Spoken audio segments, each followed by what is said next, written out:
I am 100% pleased.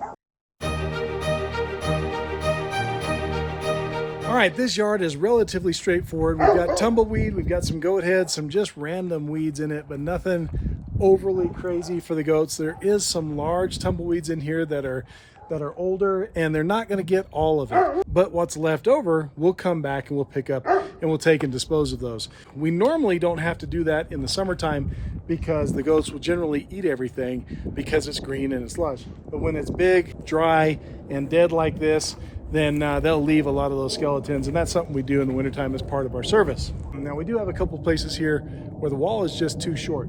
The goats will find it very attractive to be able to jump up on here, and we don't want them getting into the neighbor's backyard. So this is an area here where we're gonna have to come in and put some additional fencing. And we got a portion back here in the corner where we've got to do the same thing.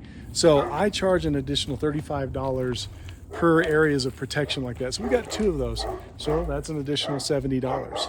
This yard is close to a 1/4 acre in size.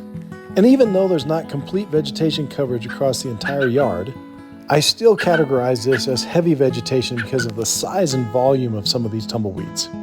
So my plan is to bring the blue top herd, which is about 85 to 100 goats. And I'm estimating that it's going to take about 24 hours to complete this job. Okay, so now the process is to go back to the house and we'll put the formal bid together. But I came to him with an initial baseline bid of $585, and we have a couple extra additions there because of the short fencing.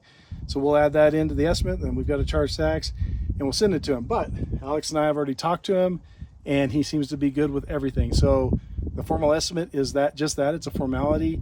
He'll approve it. We do have to go look at our schedule and determine when we're coming, but it all looks good. What do you think? Yeah. So off we go to do the formal estimate. Now I'm back at the house and I've put together the formal bid for this customer. Now in this bid, it itemizes all the things that we talked about in our site visit and the discussions that we've had. Talk about the fencing that we're going to have to put in so the goats don't jump on the wall and jump into the neighbor's yard. I list out on there that we're going to use the customer's water. We're going to supply the trough. They're just going to keep it full for us while we're not there. And we've briefly talked about some scheduling, and I've put those in there as well as to when we're going to drop the goats off, when we'll potentially pick them up based on whether they're done or not. And then I've added the price, of course. So the baseline bid was $585. That was what we agreed on before we ever went out there. That was going to be a minimum charge. After going and looking, remember we saw those walls that needed some extra fencing. So that's going to be an additional $35 per section. So then that's $70 total dollars for the fencing.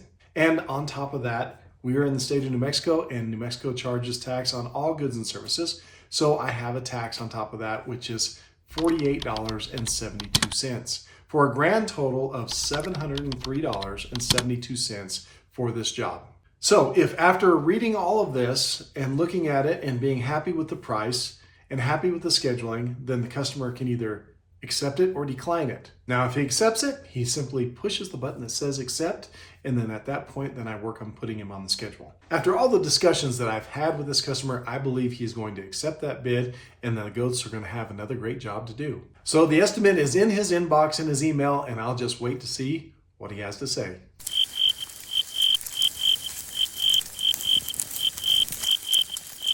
Well, 6 hours later, and I got the answer. And I got the answer that I knew I would, which was he accepted the bid. So really all that's left now is to nail down the schedule, know exactly when we're taking the goats, let him know when that is, and then work with my crew to get it all figured out and coordinated. So the next time we see this, the goats will be out on a new backyard job.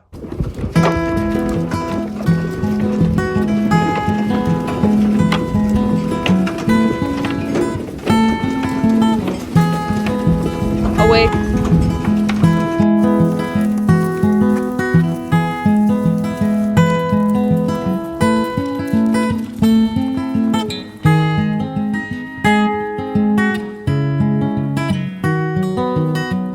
So after 24 hours in that yard, it was time to pick them up.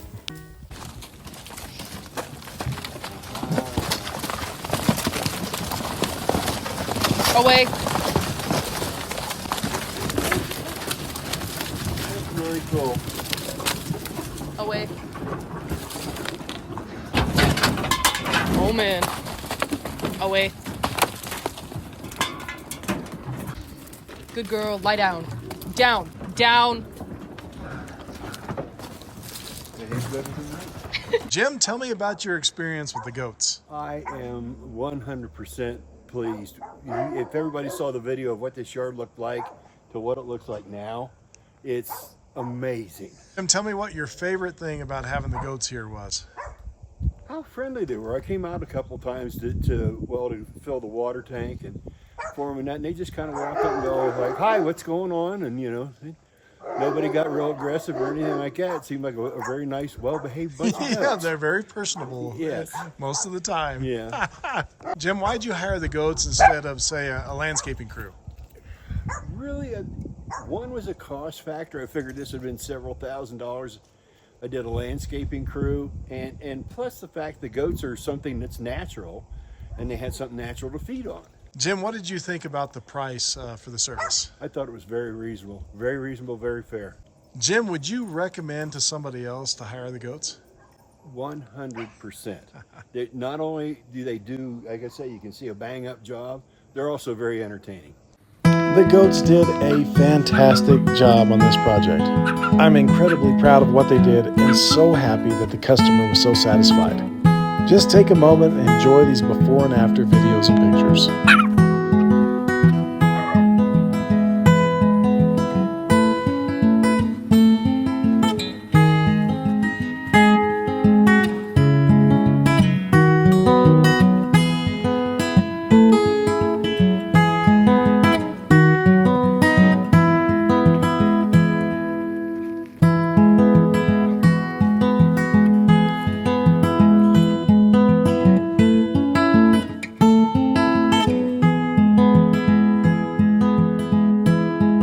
And that's another incredible job done by the goats of Galloping Goat Grazing. Have a goat day.